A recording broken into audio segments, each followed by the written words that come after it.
Hola, ¿qué tal? ¿Cómo están todos? Este, Estamos empezando ahora la conexión. Eh, Muchas gracias por estar de nuevo con nosotros para tratar de discutir estos temas de infertilidad. Hoy la idea era de estar hablando de infertilidad y aspectos psicológicos, que es lo que envuelve toda la parte de psicología de la infertilidad. No hablar tanto de causas psicológicas o el estrés, sino cómo pueden estar relacionadas y qué es lo que se puede hacer desde el punto de vista psicológico para dar apoyo, para eh, ayudar a todas las pacientes en esta situación de un estrés tan grande. Entonces, pensemos que la mejor manera era de contar con la presencia de un psicólogo y por supuesto que el primero que me vino a la mente es mi hermano. Estoy tratando de conectarlo también en en este Instagram Live. Este, Ahí lo tenemos. Eduardo es uno de mis dos hermanos. Mi otro hermano es Carlos. Él no está en el campo de la salud. Eduardo es gemelo con Carlos, son hermanos mayores míos. Es psicólogo egresado de la Universidad de Buenos Aires, licenciado en psicología, psicólogo y psicoanalista. Pero ¿por qué no me contás algo más acerca de tu carrera profesional para que la gente te conozca y podamos empezar a hablar de todo esto, por favor? Bueno, primero me gustaría saber si me escuchas bien. ¿Me Sí, escuchas sí. bien? Si yo te escucho bien, entonces todos nos estamos escuchando bien. Buenísimo. Bueno, sí, es cierto que soy tu hermano mayor, uno de tus dos hermanos mayores y por ahí mi condición de psicólogo desde hace mucho tiempo me permitió incursionar desde la teoría a la que yo adscribo, que es el psicoanálisis, aquellos temas en los que vos me introdujiste desde hace algunos años, que son los temas relativos a la fertilidad, a la infertilidad, a la fertilización asistida, a los, digamos, a los procedimientos de fertilización asistida, tratamientos y procedimientos gestacionales, y la verdad es un mundo, todo el mundo de lo gestacional es un mundo con sus características propias, con condiciones específicas y creo que la psicología y desde el psicoanálisis hace un aporte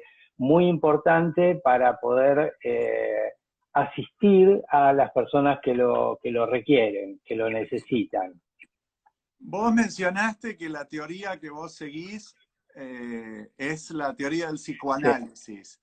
¿Qué es la teoría del sí. psicoanálisis y cómo se aplica eso? ¿Cuál sería el beneficio de una paciente que tiene infertilidad, que no puede lograr un embarazo? ¿Cómo se relacionan? Ok. Mira, te cuento algunas cosas que vos ya sabés, pero por ahí son importantes de refrescar. El psicoanálisis es una teoría que nos permite entender el psiquismo humano desde cierto lugar, con ciertas condiciones, con ciertas características. Y lo gestacional está íntimamente ligado a la explicación que da el psicoanálisis de algunos procesos. Por ejemplo, hablemos de algo que es clave. Uno puede hacerse una pregunta y es ¿dónde comienza el proceso gestacional? Podemos suponer desde lo médico que lo gestacional comienza cuando se intenta orgánica, biológicamente, unir un óvulo y un espermatozoide. En la psicología, nosotros sabemos que el proceso gestacional en el varón y en la mujer comienza en momentos distintos. Y estoy hablando particularmente de procesos psíquicos, de procesos afectivos, de procesos emocionales. Cuando una niña juega con sus muñecas, cuando una niña juega con sus muñecas a que le da de comer, a que la viste, juega a que tiene un bebé, y estamos hablando de una niña de 5 años, 6 años, está jugando a que ella es la mamá. Y el bebé que tiene en brazos, ese es su hijo, ese es su bebé. Habitualmente, en la mayoría de los casos es así. Ese es para nosotros el comienzo de lo que es el proceso gestacional. La idea de tener un niño, y esto es algo que, digamos, es algo cuyo desarrollo el psicoanálisis empezó a hacer, esto empieza a los 5 o 6 años. En la mujer, en el varón, cuando la nena está jugando a que es mamá a los 5 años, el varón está jugando al fútbol, está jugando con los Transformers o con los soldaditos. El varón comienza su proceso gestacional, instala su deseo gestacional mucho más adelante. Entonces, y ahí todavía no estamos hablando ni de óvulos ni de espermatozoides. Estamos hablando del deseo de tener un hijo. Y claramente nosotros en los tratamientos psicológicos, cuando intentamos asistir a personas que tienen dificultades para gestar, dificultades procreativas, nos vamos a esa época de la vida, porque es el comienzo del deseo. Esto, si me permitís seguir hablando, si no me interrumpís cuando quieras, Fernando. Sí, por favor. Toda la vida lo hiciste. Sí. Entonces, voy a seguir desarrollando un poco esto, porque esto nos lleva a pensar en hacernos otra pregunta. Los psicólogos, los psicoanalistas, siempre nos manejamos en base a preguntas. Para mí es muy importante que nos sigamos haciendo preguntas, porque de esta forma vamos a encontrar algunas respuestas. Entonces yo me hago otra pregunta y digo, ok, ¿quién es la madre de una criatura que está por gestarse? ¿Quién es la madre? Porque a veces, cuando recibimos consultas de mujeres que tienen dificultades gestacionales o que están haciendo procedimientos gestacionales de alta complejidad, nos encontramos con que hay gente que duda acerca de su lugar de madre, mujeres que dudan acerca de su lugar de madre. ¿Por qué? Bueno, porque a veces por alguna dificultad necesitan de las donantes de la donante de óvulos, o a veces necesitan de una subrogante, y nosotros trabajamos en base a un concepto, que es el concepto de lo que significa la madre del deseo. Madre para nosotros es aquella que desea tener un hijo.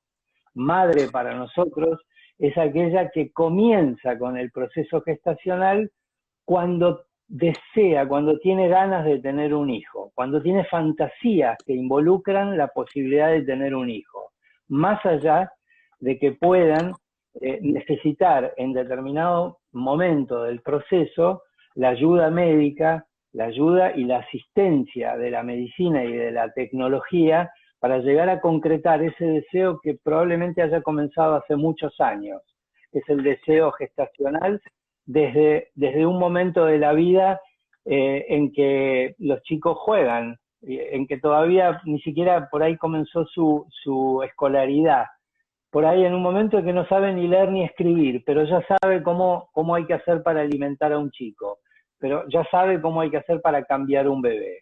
Esa es la madre del deseo, la que quiere tener un hijo. Ahí Entonces, comienza el proceso.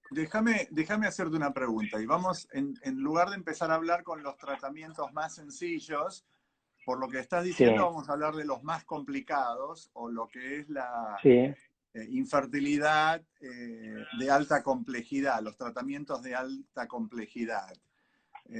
Okay.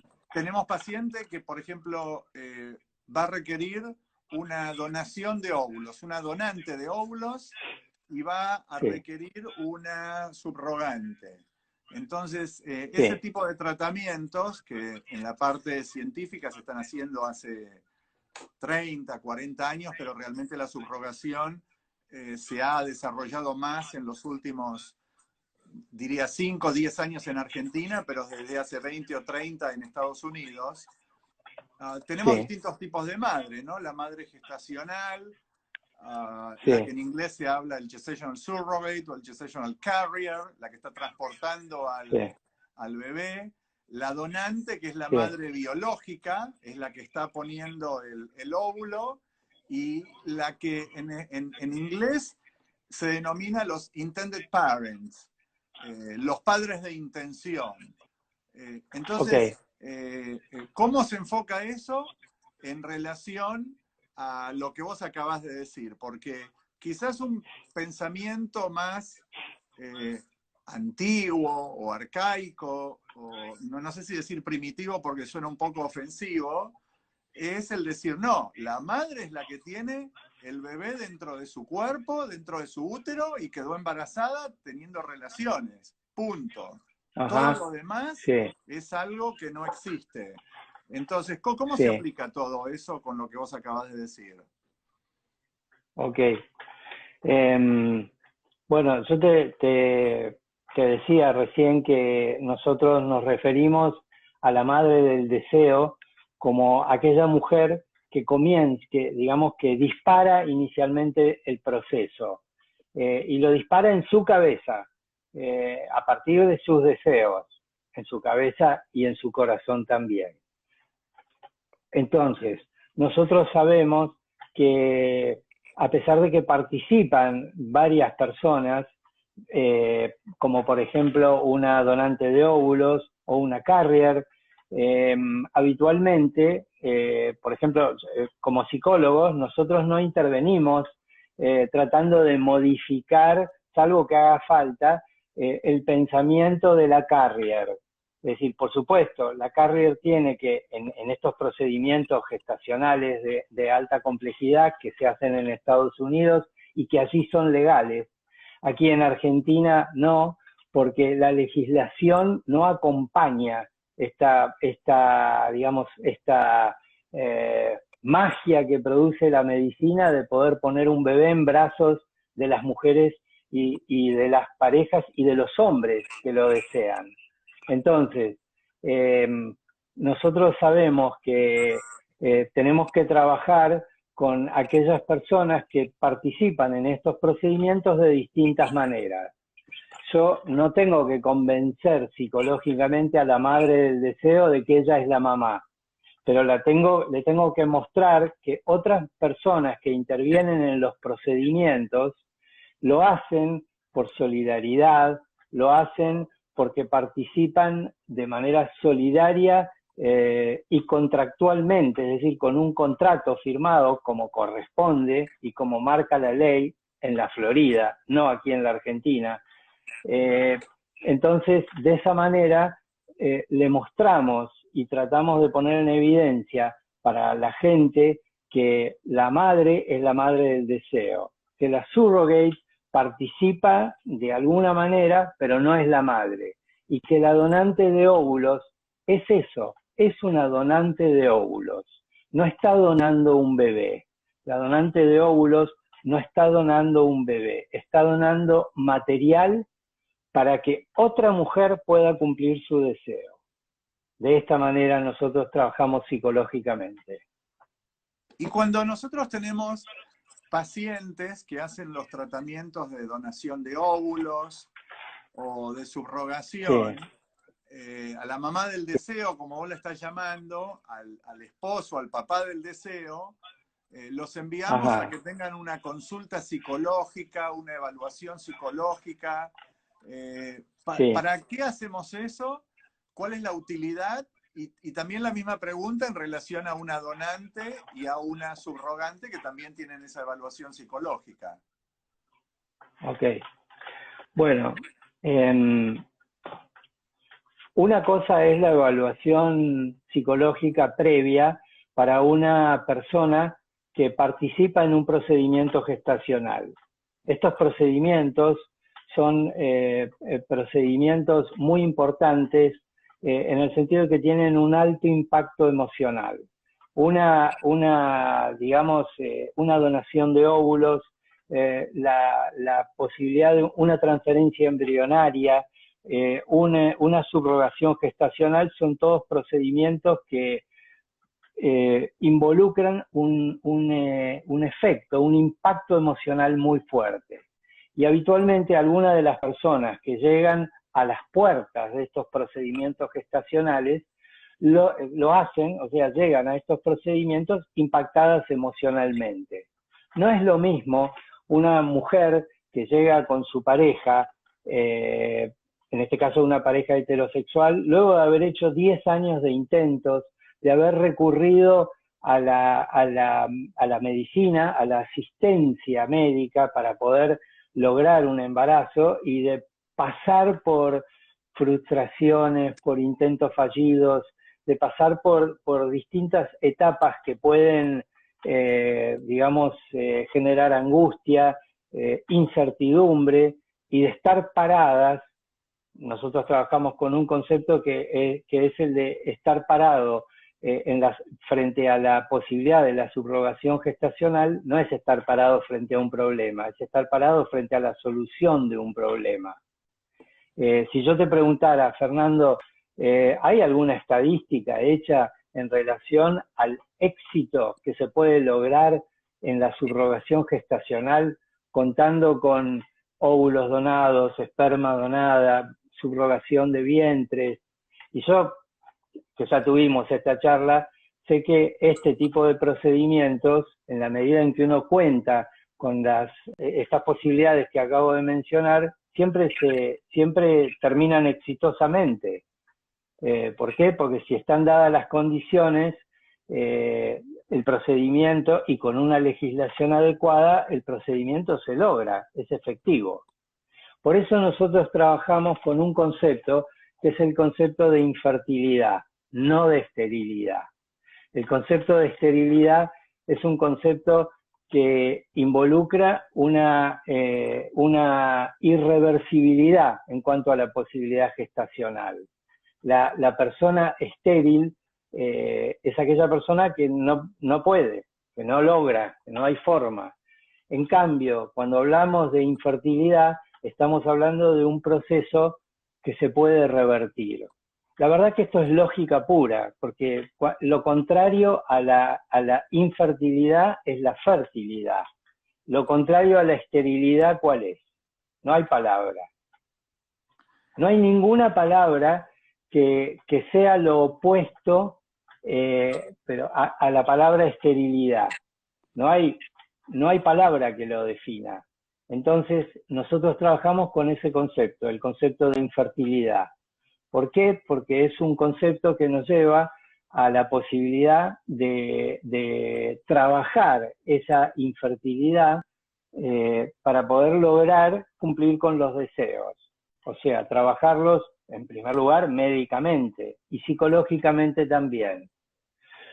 Nosotros nos encontramos a veces con una especie de... Hay algo que se define como vivencia de esterilidad.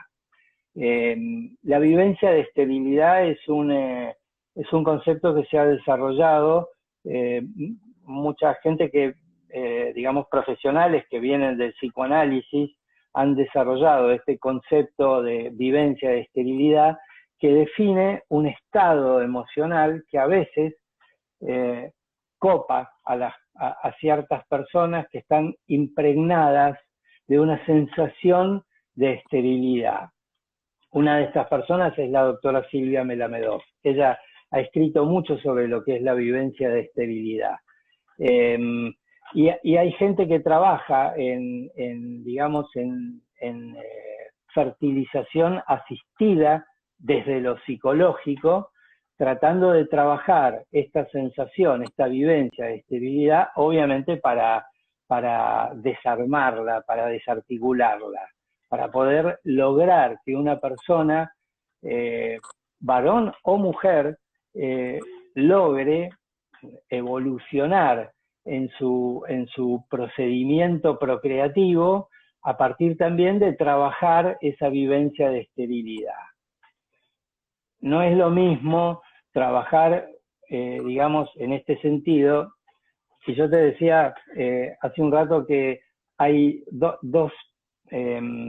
puedo encarar esto de dos maneras distintas. Una pensando en los procedimientos de evaluación psicológica que se hacen porque, digamos, un postulante está, digamos, impregnado de un impacto emocional muy importante, entonces nosotros necesitamos saber, para que el procedimiento sea exitoso, en qué estado está, cómo funciona su psiquismo. Las evaluaciones psicológicas que se hacen para personas o parejas que participan en estos procedimientos no son selectivos. Un psicólogo no es un juez que va a determinar quién puede y quién no puede hacer un procedimiento de subrogación gestacional, por ejemplo.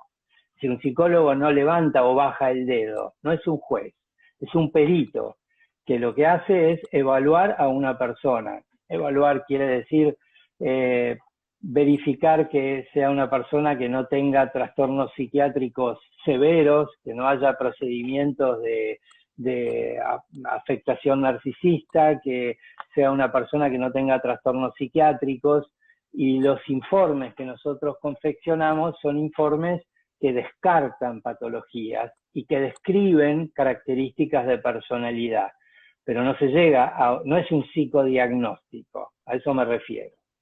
Sí, pero Otra cosa distinta. Perdóname, puede ser que una evaluación psicológica de una pareja que quiere tener un bebé, o una evaluación de una donante o de una subrogante, a pesar de que ustedes sean peritos, como vos decís, muy especializados en el aspecto psicológico, no es que todos van a ser aprobados, porque nuestro equipo en el Fertility and IVF Center evalúa ese reporte y hay muchas situaciones en que rechazamos cierta subrogante o una donante o potencialmente un paciente para hacer un tratamiento. Sí. Entonces, claro, para que no quede la impresión de que todos van a ser aprobados, ¿no? Especialmente con la subrogante y con las donantes somos muy estrictos en que el criterio tienen que ser bien definidos para poder aprobar a alguien. Ajá.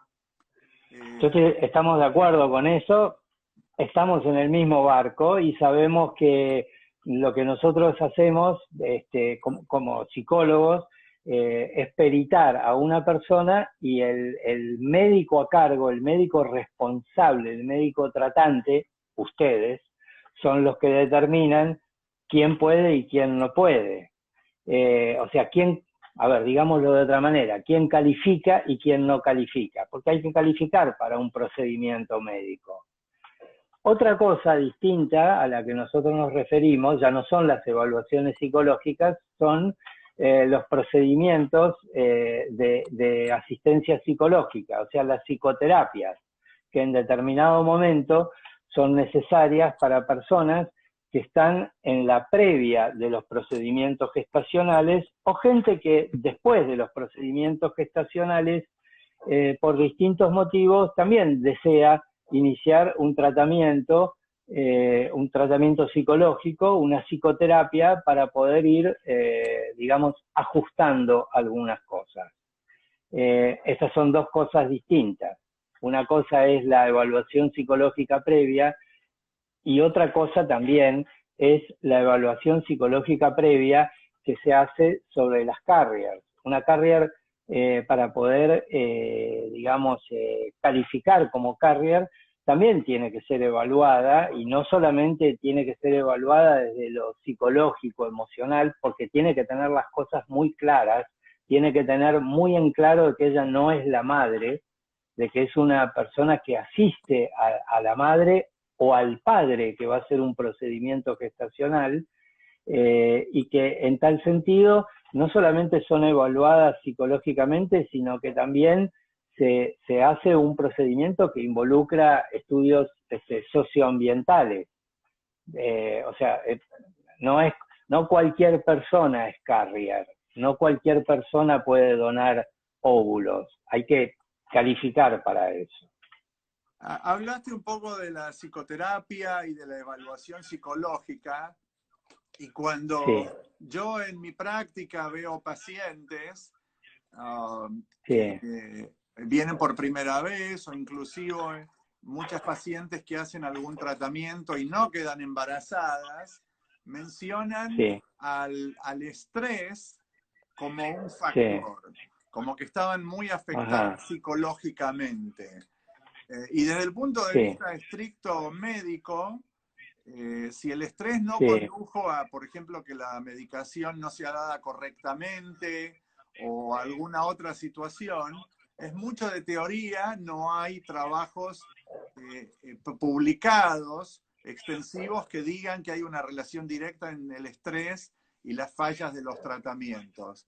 Pero desde el punto de vista psicoanalítico, psicológico, ¿cuál es la participación del estrés en la infertilidad? Y estamos hablando no de tratamientos avanzados, en general de una pareja que no puede lograr el objetivo de tener un bebé. Es común que haya leyendas de decirle a una pareja te tenés que tranquilizar.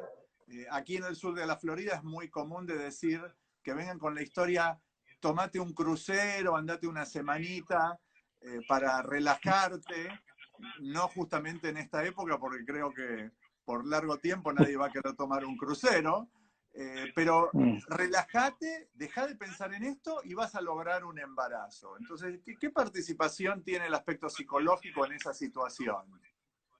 Ujú. Bueno, yo tengo una posición tomada personal en relación al estrés. El estrés como palabra en sí misma sola, si no está acompañada de otras aclaraciones, no nos dice mucho. A mí en lo personal, digamos, eh, describir una situación estresante es casi como describir algo cotidiano. No es lo mismo cuando uno habla de angustia, no es lo mismo cuando uno describe puntualmente las características de la personalidad de una persona X que se ve afectada por estrés o por presión externa o por condicionantes externos. A mí me interesa más que describir una situación de estrés que no habla mucho, me interesa saber qué herramientas tiene cada persona para enfrentarse al estrés. No es lo mismo, qué sé yo, una persona que tiene lo que nosotros llamamos una buena estructura yoica, que tiene buenas herramientas, buenos instrumentos para poder lidiar con el estrés, que otra persona que no la tiene. No es lo mismo una persona que tiene un buen vínculo con la realidad y que sabe y tiene herramientas para poder acomodarse, adaptarse a la realidad, que alguien que frente a una situación de presión externa se le disparan fantasías persecutorias, por ejemplo.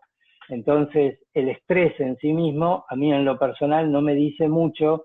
Sí prefiero hablar de las herramientas que tiene cada persona para enfrentar una situación de estrés. Porque convengamos, por ejemplo, que hay personas que tienen la suficiente fortaleza como para, qué sé yo, bancarse lo que significa un estresazo como la cuarentena que se está viviendo, con todos digamos, los temores que puedan surgir, pero todas las herramientas que uno puede tener para adaptarse a otra persona que simplemente cuando le comunican qué sé yo, no sé, que cambió de horario televisivo su programa preferido, se puede poner nerviosa o se pone, no digo a llorar, pero es alguien que se pueda ver sumamente afectada por detalles nimios. Entonces, el estrés es relativo en función de qué es lo que cada persona tiene como instrumento para adaptarse. La capacidad adaptativa sí es muy importante para enfrentar situaciones de estrés y situaciones que puedan incomodar a la persona. Sí, yo tengo una historia que hace muchísimos años tuve una paciente y Sí, preguntándole de la historia de ella, la historia médica, tratar de ver por qué no quedaba embarazada, ella me dijo que sí, pensaba que era que quizás por tener un trabajo muy estresante, ella no lograba ajá, un embarazo. Y le pregunté, ¿de qué trabajás? Y ella me dijo, soy cajera de un supermercado. Y mi primera ajá, reacción fue pensar, pero eso es estresante, porque estresante es, no sé, un policía que tiene que dispararse con un delincuente, un cirujano que puede cortar una arteria, cualquier otro tipo de cosas. Pero después me fui dando cuenta de que para ella eso era muy estresante, porque a lo mejor marcaba mal alguna mercadería y se le iban a descontar del sueldo.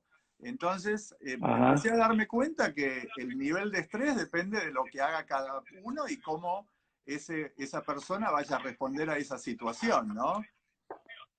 Sí, es Este, exactamente así. uh, hay un par de preguntas que nos están haciendo A ver, y alguien nos pregunta que si quiere que la donante sea mi prima y está en otro país, donante de óvulos. Entonces yo voy a contestar la segunda parte en realidad, que si ella está en otro país. Y decir que absolutamente sí, ajá, puede ser la donante, si la donante está, ujú, digamos, en Colombia y el tratamiento sí, lo vamos a hacer acá, se puede hacer al principio sí, la evaluación requerida en Colombia, que nosotros requerimos que se haga en Colombia, y después sí, va a tener que venir aquí a Estados Unidos a completar el tratamiento. Está el aspecto ajá, legal de que tiene que haber sí, la visa para poder ingresar al país y después el tratamiento sí, se hace acá sin ningún tipo de problemas. Y el sí, otro aspecto es el aspecto psicológico que quiero evaluar. Cuando vos estás hablando de una donación de óvulos con alguien que sea anónimo, que la paciente lo que vas a conocer de esa donante son las características físicas, la historia médica, los análisis genéticos, infecciosos que le hacemos, pero no tiene otra relación más con la donante. ¿Y qué diferencia ujú, hay cuando es con una donante conocida? En este caso, que sea la prima, que viva en el país o en otro país, o a lo mejor es una hermana, alguien bien cercano con el que se ve todos los días. ¿Cómo se maneja el aspecto ujú. psicológico, no? De poner bien los límites en decir que mi hermana está llevando a mi hijo biológico, pero en realidad es mi sobrino. ¿Cómo lo analizás desde el punto de vista psicológico eso? Y en el caso este, que es una prima. Ok. Mira, hay una frase de 5 palabras que para nosotros es como, es casi bíblica. Dice así, la maternidad es una función. Ser madre es desarrollar la función materna. Esto es lo que nos permite tener un concepto sumamente claro acerca de quién es la mujer que origina, donde se origina el deseo, es también la que suponemos que va a desarrollar el vincularmente con el niño su rol materno. Si estamos hablando de una donante de proximidad familiar con la madre del niño, podemos suponer que exista el riesgo entre comillas, de que se dé alguna situación de confusión en lo que se refiere a la transmisión al niño de quién es la verdadera madre. Si aquella que donó, porque es la, digamos, estamos hablando de una prima, de una familiar directa, de una persona conocida. Si me das a elegir, prefiero una donante anónima, anónima y externa. ¿Por qué? Porque uno trata es como vos cuando operás, vos tratás de marcar un campo quirúrgico donde, digamos, donde no haya riesgos de contagio, marcás algo donde no haya, digamos, donde haya límites muy específicos. Aquí también tratamos en lo psicológico de marcar límites muy específicos. Y no solamente la donante, sino que tratamos de evitar que la carrier, porque a veces se ha dado el caso, conocemos algunos casos de parejas o personas que han elegido familiares cercanos para que se constituyeran en carriers, pensando que esto facilita las cosas. Y la verdad es que facilita en algún sentido, por ahí facilita en el sentido de que no tengo que salir a buscar una carrier, que a veces no pueden, no están a la vuelta de la esquina las carriers. Pero es mejor que sea una persona externa. Esto también, ¿sabes dónde está dónde se puede visualizar claramente esto? En las leyes. Cuando vos ves, por ejemplo, la legislación que hay en Argentina, y que en Argentina claramente, digamos, no puede haber transacciones comerciales con la carrier, no puede haber un vínculo contractual con la carrier que es contratada, donde la madre es la que lleva al bebé en su vientre. Esto genera, en lo que se refiere a los procedimientos de subrogación, situaciones muy confusas. Hay gente que puede criticar la legislación americana, particularmente la legislación de la Florida y algún otro estado más, considerando que en Estados Unidos o que en la Florida son, digamos, procedimientos muy fríos, porque con la carrera hay que firmar un contrato o hay un intercambio de dinero, y nosotros sabemos que esas cosas, en realidad, o que esos procedimientos fortalecen al procedimiento en sí. ¿Por qué? Porque es una legislación adecuada. No está mal que haya un contrato firmado, no está mal que la donante o que la carrier sean externas, porque eso permite manejar el procedimiento con más limpieza.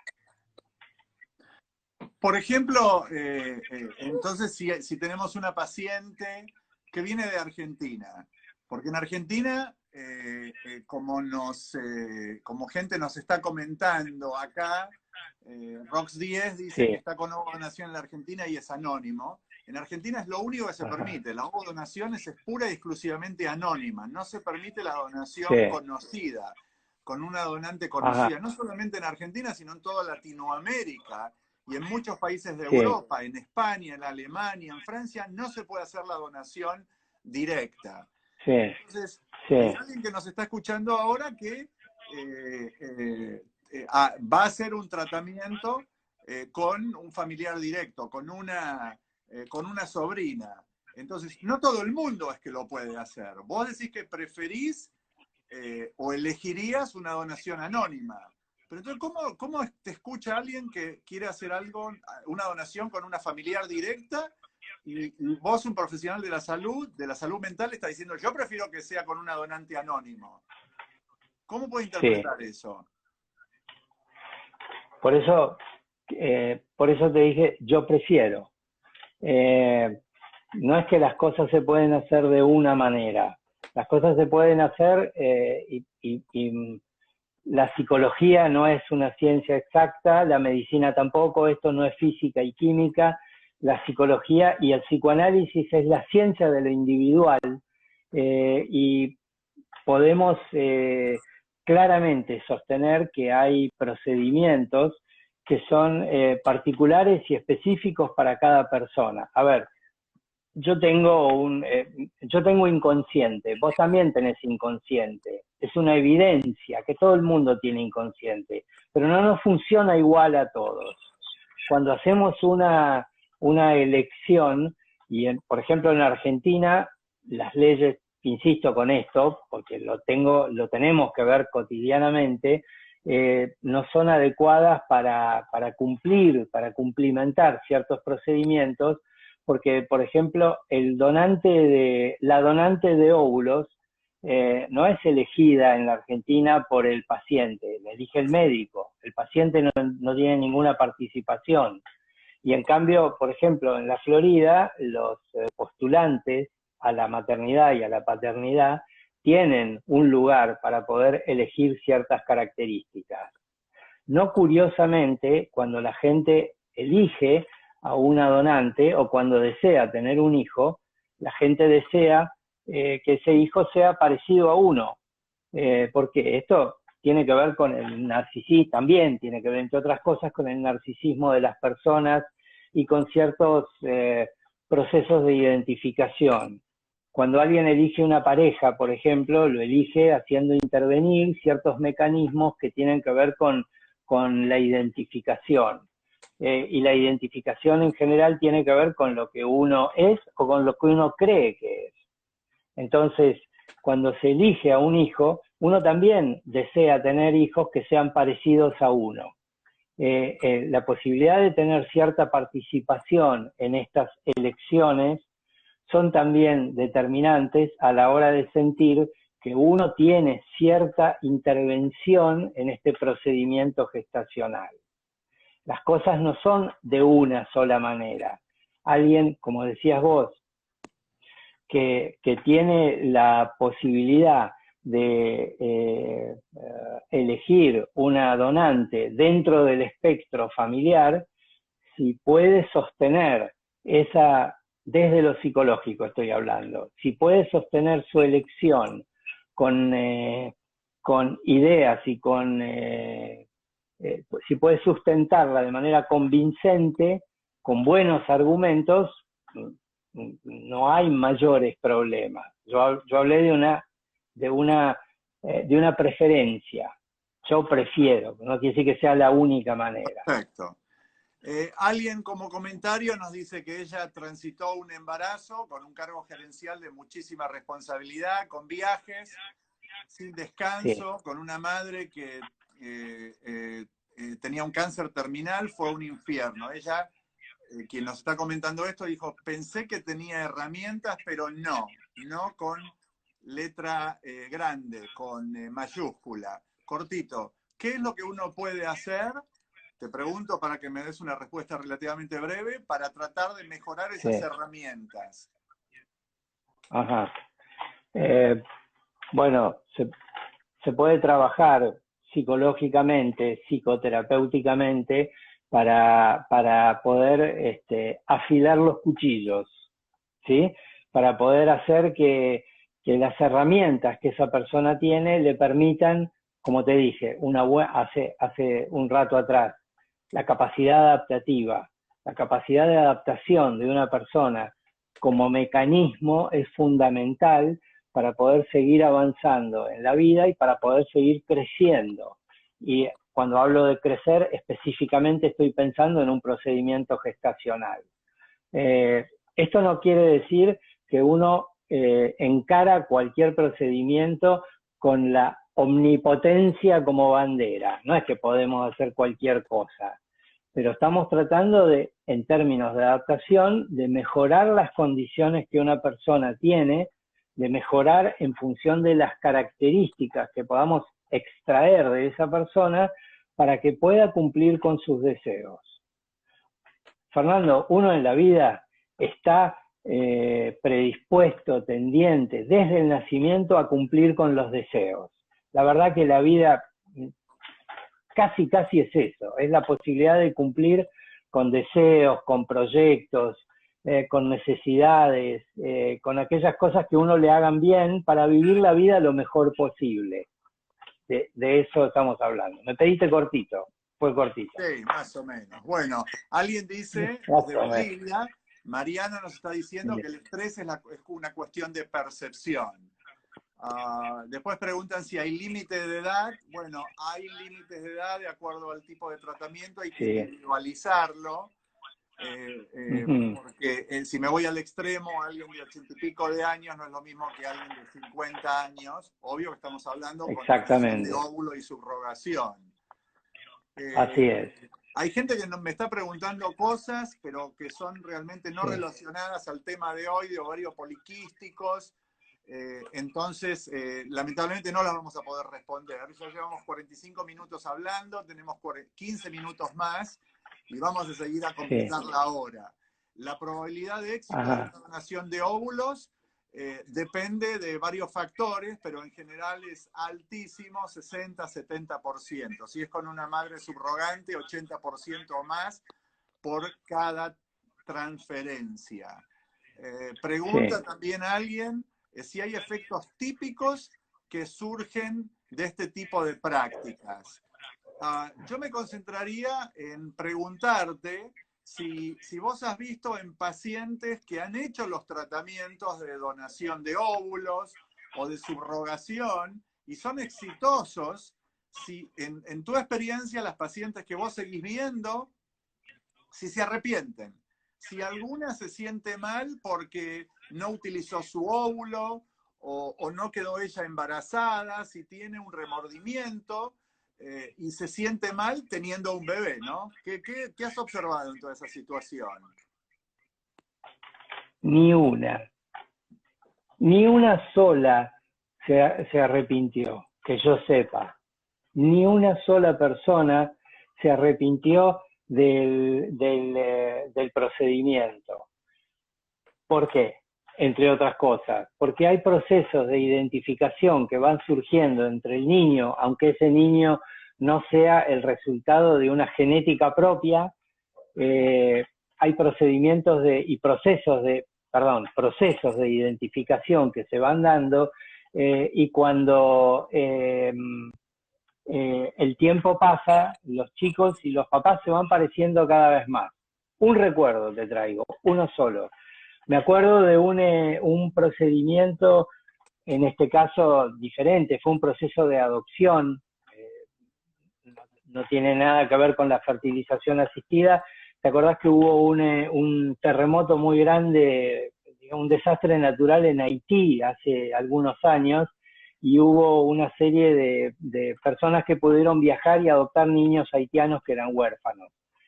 Tuve la suerte de poder asistir a una mamá junto con un niño de esos chicos típicos haitianos, chicos de raza negra. Era de una raza negra muy marcada, este chico era de piel muy oscura, y después lo seguí viendo a él en tratamiento, y él me decía, este chico me decía, de origen haitiano, y su mamá, blanca como la leche, me decía, no puedo creer cómo mi mamá y yo cada vez nos parecemos más. Y desde lo visual no eran parecidos. O sea, esto tiene que ver con los procesos de identificación. Nunca recibí la información de que alguna mamá o papá que no hayan hecho el aporte genético requerido se hayan arrepentido. Perfecto, Nunca. muy claro, muy claro. Me preguntan también si el estrés puede desequilibrar el sistema inmune. Sí, pero en general disminuye la inmunidad al punto de aumentar los natural killer cells, que son células que si aumentan, aumentarían la respuesta inmune provocando un rechazo en el embarazo. Entonces ese no sería el mecanismo que en una situación de estrés pueda haber una falla de la implantación.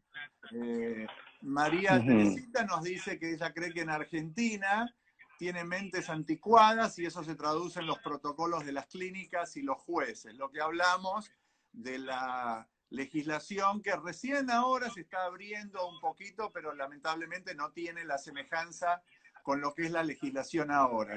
Y esto me permite recordar que el jueves que viene vamos a hacer otro Instagram Live en el mismo horario con la abogada Stephanie Bodolay en español, hablando de todos los aspectos legales de la infertilidad, todo, donación de óvulos, donación de esperma, hay que casarse, no hay que casarse, subrogación, etcétera, etcétera. El jueves que viene, el mismo horario.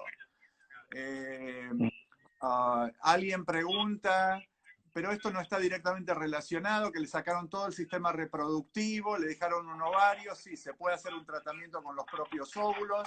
Perdonen que son respuestas cortas, pero hoy estamos hablando de la parte psicológica. Si se necesita compatibilidad, entre la donante y la carrier para que no haya rechazo. Desde el punto de vista biológico, no. No hay test específicos que se hagan y no tiene que haber ningún tipo de relación estricta. Pero hablame un poquito de cómo es la relación, de nuevo, relativamente corto porque nos quedan unos 8 minutos nada más y después Instagram nos va a cortar. ¿Cómo es la relación de los padres de intención y la subrogante durante el embarazo? ¿Hay que tener una comunicación fluida? ¿Cómo es para las pacientes de Argentina, de Latinoamérica, de República Dominicana, de Bolivia, de Perú, que tanto llegan a nuestro centro? ¿Cómo se comunican a la distancia? Bueno, en principio lo que vemos es que en general desean comunicarse. Las madres de intención, como las llamaste recién, tienen siempre el interés de tener alguna participación con las carriers para participar no sé, de todos los estudios y de ver cómo evoluciona y cómo crece la pancita. Esto es así.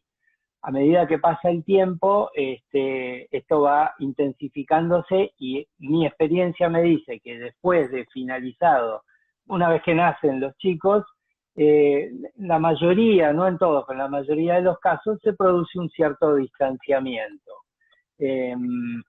¿Cómo se vinculan?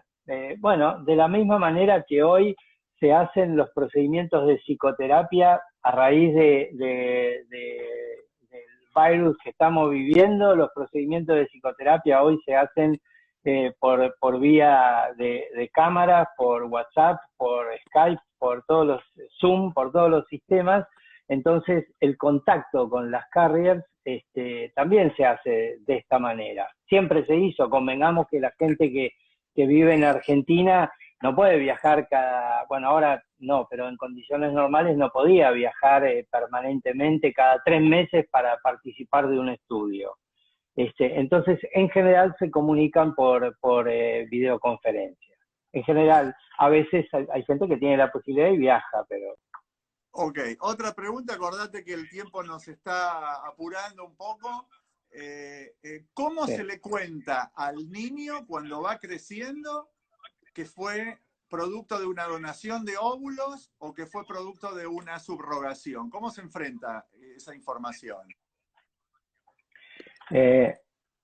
A los chicos hay que decirle la verdad.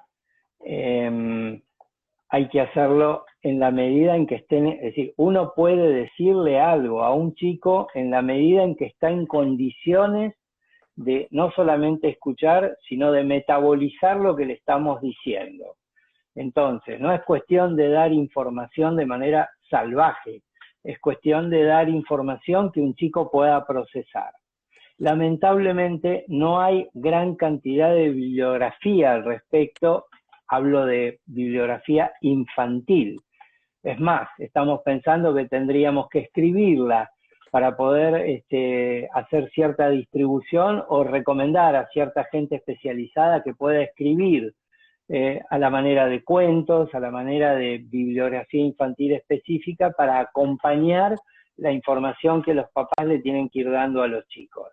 Entonces, a los chicos hay que decirles la verdad con un formato particular para que lo puedan entender. Vanessa nos pregunta, cuando estuviste hablando de esto, si hay algún autor o autores acerca de distintos libros de la fertilidad, el psicoanálisis y todo esto que estuvimos hablando. Bueno, hay algunas publicaciones. Yo he visto algunas que se han impreso en España a la manera de cuentos para poder, como te decía, explicar este tipo de... No tienen llegada a la Argentina, por ejemplo. A todo lo que es, no solo la Argentina, sino Sudamérica, no ha llegado gran cantidad ni cantidad de bibliografía adecuada. Pero si no te acordás el nombre, le decimos a toda la gente que después vamos a poner la página tuya de Instagram y te pueden contactar por ahí y vamos a publicar algún nombre de alguien que sea. Ya creo que nos faltan unos 5 minutos. Nati nos dice que sería muy bueno y nos recomienda que nosotros escribamos un libro, así que a lo mejor lo podemos hacer. Ajá. Ojalá. Eh, uh, ¿Puede la mente bloquear la posibilidad de embarazo, dado que aparentemente no existe ningún problema físico ni mío ni de mi pareja y me diagnostican infertilidad sin causa aparente? Desde el punto de vista médico, la infertilidad sin causa aparente no quiere decir que no haya una causa, quiere decir que la evaluación que la ciencia me brinda hoy no me identifica cuál es el motivo por el que no hay un embarazo.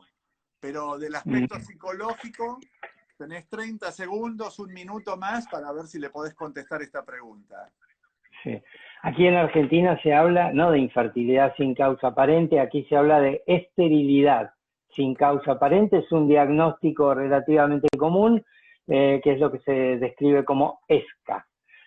No está comprobado, no hay forma de comprobar hasta el momento que, digamos, que cuestiones emocionales sean determinantes, no está comprobado científicamente, que sí como causa interviniente, pero no como causa exclusiva de esterilidad. No, no está comprobado. Otra pregunta. Vos hablaste de la identificación de las niñas cuando eran chicas a ser mamás y el deseo de ser mamá. Nosotros tenemos una población de pacientes inmensa gays, hombres y también mujeres que hacen, que tienen un deseo de ser padres y que vienen a nuestro centro y hacen tratamiento de donación de óvulos y subrogación. Desde el punto de vista psicológico, el desarrollo de una persona gay cuando era chico y cuando va creciendo, ¿es distinto al de un hombre heterosexual en relación al deseo de ser papá? Tiene ciertas especificidades. Como decíamos, no es lo mismo llegar a lo gestacional como hombre que como mujer. Tampoco es lo mismo llegar con su condición de hombre gay que hombre heterosexual. Es algo específico, tiene ciertas características, pero estamos ante la evidencia clara de que los hombres también quieren tener hijos. No es un deseo femenino. El hombre no es un simple compañero de la mujer en sus procedimientos gestacionales. La prueba está en que hay muchos procedimientos que encaran hombres solos, hombres que son heterosexuales en algunos casos y gays en otros casos. Y los procedimientos son exitosos y el desarrollo y el desenvolvimiento de esos papás solos muchas veces es óptimo. Hay hombres solos que se maternizan, entre comillas, y funcionan desde lo que es una doble inscripción y crían hijos, me consta, de manera maravillosa. Pero los hijos, los niños cuando van creciendo, no necesitan un papá y una mamá, y ahora sí tengo el timer que falta 1 minuto 50. Dame 50 segundos. Rápido. Dale. Sí. Hay gente que ha crecido sin papá y sin mamá y se han convertido en buenas personas. No es que un chico hijo de un papá gay necesita una mamá. Sí necesita mujeres importantes en su vida que ocupen un lugar preponderante. ¿Sí? Este es un mundo de varones, mujeres, es un mundo que tiene una complejidad que el niño necesita. No es que necesita su mamá. Ok. O sea que el desarrollo psicológico de un niño que tiene solo papá no va a ser distinto del que tenga un niño que crece con una mamá y un papá. Puede ser distinto, no es que es más malo o menos bueno. De hecho, hay muchos chicos que infelizmente han perdido a su mamá y crecen igual y se convierten en buenas personas y sanas personas. En Estados Unidos hay muchas estadísticas y hay muchísimos más niños que crecen en familias atípicas, que no tienen papá o no tienen mamá, o tienen 2 papás porque se han vuelto a casar o se han juntado en una relación homosexual, que crecen en un sí, entorno de amor y de cariño y de salud. Ya estamos terminando, faltan 20 segundos. Te agradezco, sí. Eduardo. Fue Bueno, una alegría poder compartir todo esto con toda la gente, que lo compartimos en nuestras charlas, y vamos a repetirlo y que la gente nos escriba con otras sugerencias. Los como vemos quieras. el próximo jueves y esto va a quedar grabado, después lo subimos para que lo puedan ver. Hasta luego. Chao.